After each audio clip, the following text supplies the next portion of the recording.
प्रशांत भूषण साहब क्योंकि एक पर्टिकुलर कास्ट से आते हैं तो उनके पीछे एक लॉबी भी है, और जो भी अपने आप को सिविल सोसाइटी के लोग बोलते हैं वो उनके पीछे खड़े भी हैं। तो उनको क्या ट्रीटमेंट मिली?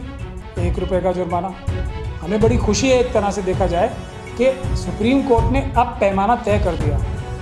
जो भी सुप्रीम कोर्ट की अवमानना करना चाहता है वो 1 रुपया जमा कराए सुप्रीम कोर्ट में, और प्रशांत भूषण साहब जितनी बातें या उससे थोड़ी बहुत ऊपर नीचे बातें भी कह ले तो 1 की जगह 2 रुपये या 3 रुपये जुर्माना हो जाएगा।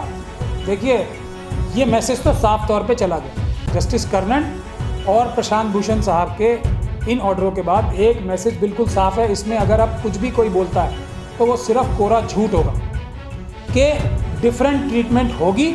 अगर यदि आप एक 3 कास्टों को बिलोंग करते हैं, सो कॉल्ड अपर कास्टों को, तो आपको बहुत ही किड ग्लव्स है जिसको कहा था ना, बहुत ही सहेज के, बहुत ही कम किसी चीज़ की सज़ा मिलेगी, और आपको हर जगह फ़ायदा मिलेगा। हर जगह आपको आपकी रखवाली करने के लिए सब जगह लोग बैठे होंगे, भले ही आप कुछ भी कर लें। लेकिन यदि आप इन 3 वर्णों से नहीं आते तो आपके साथ वो होगा जो कि लाखों गुना ज़्यादा होगा उससे जो कि एक सो कॉल्ड अपर कास्ट के साथ होने वाला है। जैसा कि जस्टिस कर्णन के एग्जाम्पल के साथ हम बता सकते हैं, कहाँ 1 रुपया और कहाँ 6 महीने जेल। सर बताएंगे प्रशांत भूषण मामले में आप इसको किस तरह से देखते हैं, और जो कोर्ट अवमानना का मामला बता रही थी, क्या है पूरा? देखिए, सबसे पहले तो हमारे पूरे देशवासियों को, जो अपने आप को सोशल एक्टिविस्ट कहते हैं, उनको जूरिस्ट कहते हैं, लॉयर्स कहते हैं, इन सबको जस्टिस कर्णन से माफ़ी मांगनी चाहिए, क्योंकि इन्हीं सर्कमस्टांसिस में उन्हें 6 या इससे भी कम सर्कमस्टांसिस में उन्हें 6 महीने की सज़ा हो गई थी, और पूरे देश में कोई उनके लिए आवाज़ नहीं उठाई थी। नहीं तो हमारी न्यायिक व्यवस्था पे बहुत बड़ा सवालिया निशान एक बार फिर आ जाएगा क्या कि सिर्फ क्या जो सो कॉल्ड अपर कास्ट है उसको प्रेफरेंशियल ट्रीटमेंट मिलती है और बाकी सबको एक बहुत ही ज़्यादा सख्ती के साथ, जो कहते हैं आयरन फिस्ट के साथ डील किया जाता है।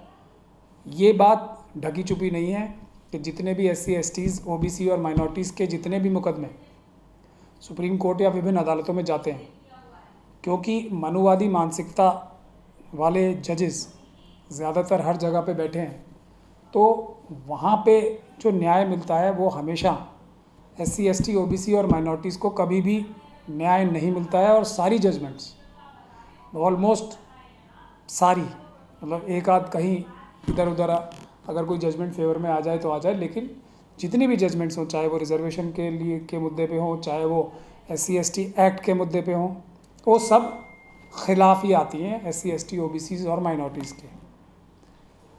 और जहाँ किसी व्यवसाय की बात है, किसी व्यवसायी को, अभी अनिल धीरूभाई अंबानी को बेल मिल गई है अभी, तो उनके केसेस प्रायोरिटी पे भी लिए जाते हैं, उनके केसेस में रिलीफ भी मिलते हैं। ये बात कोई ढकी छुपी नहीं रह गई है। डेटा, अगर इसका एम्पेरिकल डेटा निकाला जाएगा तो ये बात बिल्कुल सही साबित होगी। सिर्फ अपना फेस सेविंग के लिए, जैसा कि एक फेस सेविंग का सबसे बड़ा के एग्जांपल हम दे सकते हैं कि पहले जो SC ST एक्ट को ख़त्म कर दिया था, मतलब उसकी सारे जो दांत थे, जो उसकी जो एफिशिएंसी थी, वो सारी सुप्रीम कोर्ट ने ऑर्डर करके पृथ्वीराज चौहान के उसमें ख़त्म कर दी।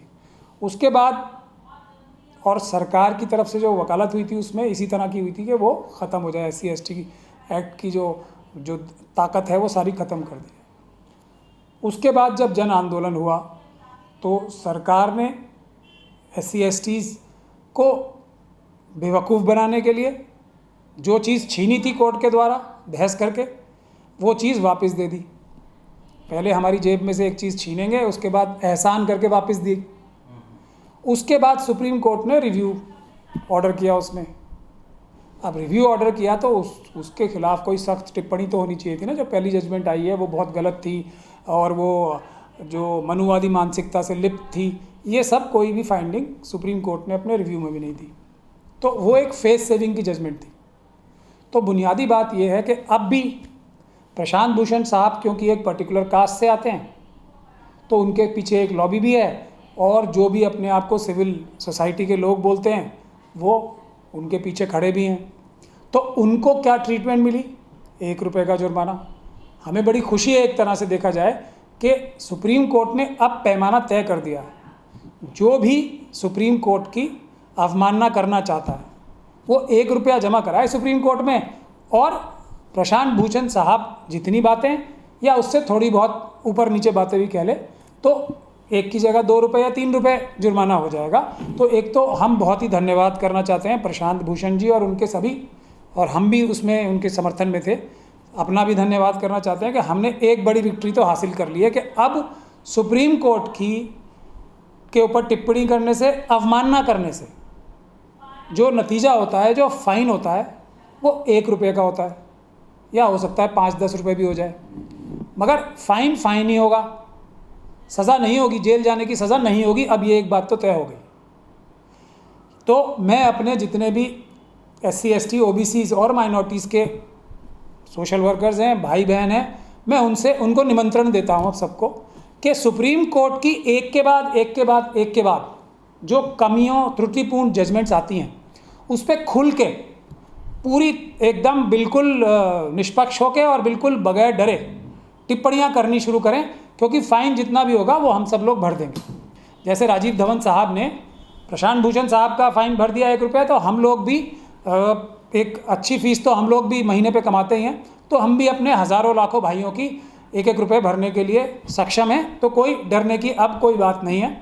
हम इसका बहुत इसका स्वागत करते हैं, इस 1 रुपये की पनिशमेंट का।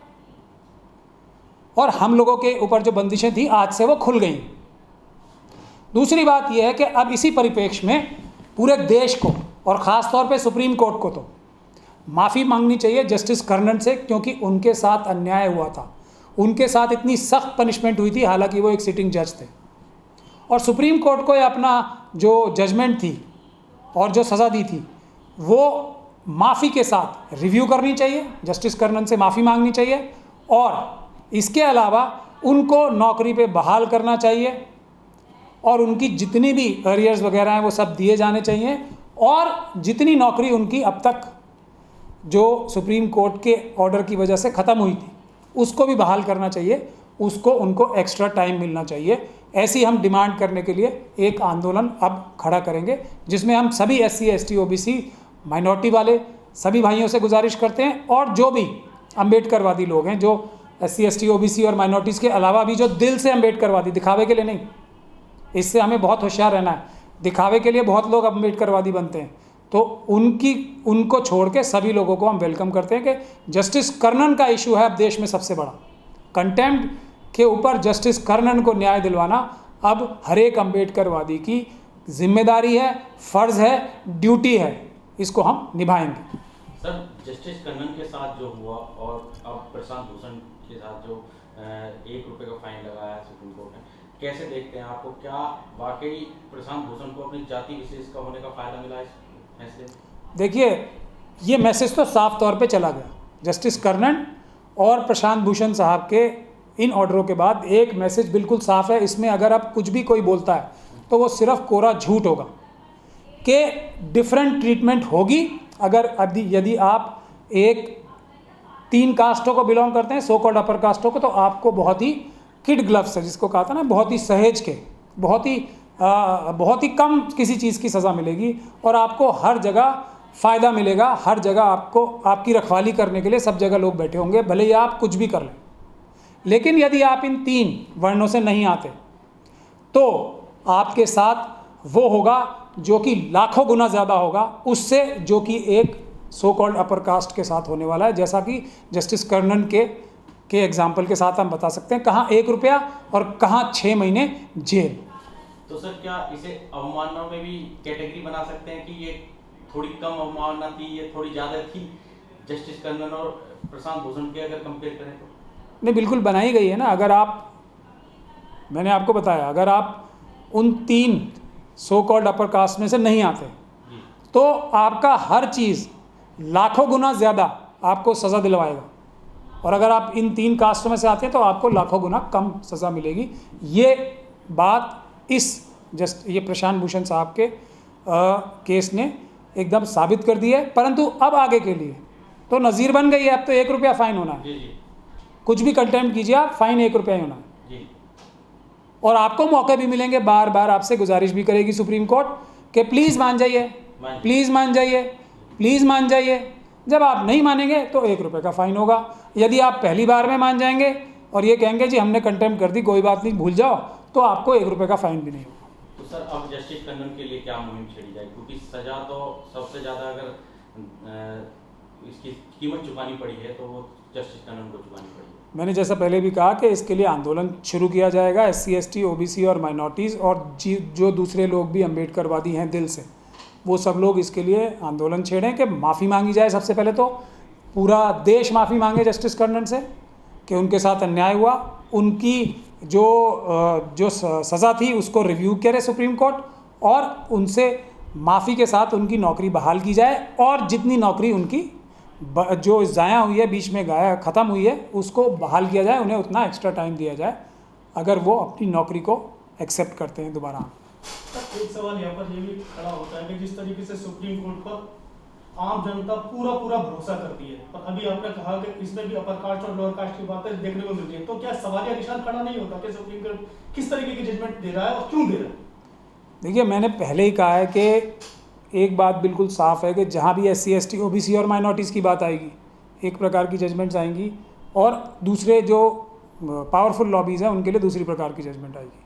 तो इसमें सवालिया निशान तो है ही, और उस सवालिया निशान का सबसे बड़ा रीज़न यही है कि ज़्यादातर 90% से भी ज़्यादा जो सो कॉल्ड अपर कास्ट है उनके जजेस हैं, वो हमारी पीड़ा समझ ही नहीं सकते, वो हमारी पीड़ाओं को सेंसिटिव हो ही नहीं सकते, क्योंकि वो उस चीज़ दर्द से गुजरे ही नहीं हैं।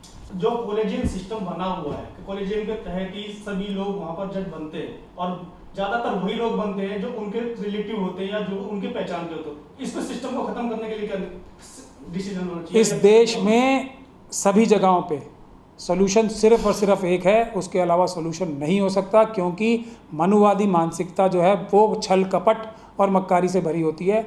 जब तक 100% रिजर्वेशन हर जगह, हर इदारे में, हर इंस्टीट्यूट में, हर लेवल पे अक्रॉस द बोर्ड नहीं होगा, तब तक इस देश में जो संवैधानिक बाबा साहब भीमराव अंबेडकर का जो संवैधानिक जो ड्रीम था, जो सपना था इंसाफ और बराबरी का, वो पूरा नहीं हो सकता।